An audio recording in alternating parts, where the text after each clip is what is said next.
Okay, here we have a balloon at room temperature with 3.50 moles of nitrogen gas, holding a volume of 25.6 milliliters. What is the final volume if 2.33 moles of oxygen gas is added at room temperature? So if you notice, our temperatures are going to be constant, so we don't have to worry about that. Nitrogen gas, Brinkelhoff, is diatomic, same with oxygen gas. Okay. And a balloon is a very specific thing that's flexible.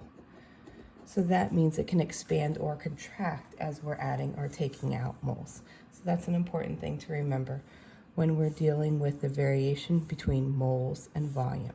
Okay.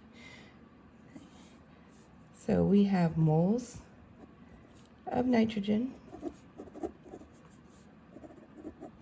and we have moles of oxygen, and we have our first volume of 25.6 milliliters, and we're to find the second volume. It didn't give us a units for the second volume, so just remember they have to match, so just keep it milliliters. The number one thing people do wrong here is they set up their Avogadros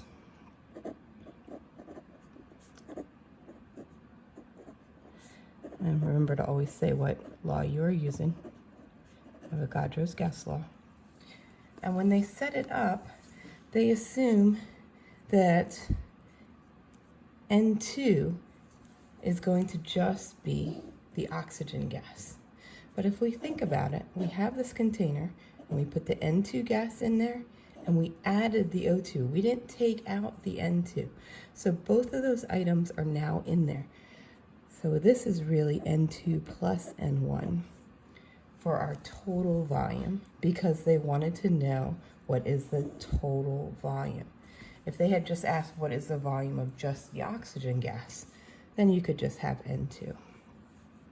Substituting in 25.6 for the volume, 3.50 for the moles of nitrogen, so the first setup, because it originally just had just nitrogen in there. So this is our moles at our start. This is our moles at our end.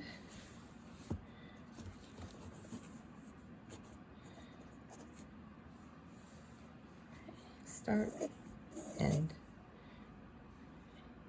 25.6 over 3.50.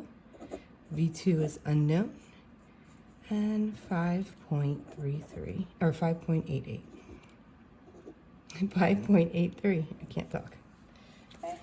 Use cross multiply and divide.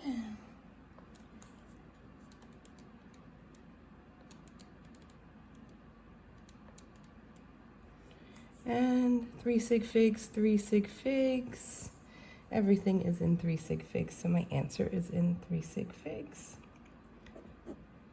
43.0 milliliters.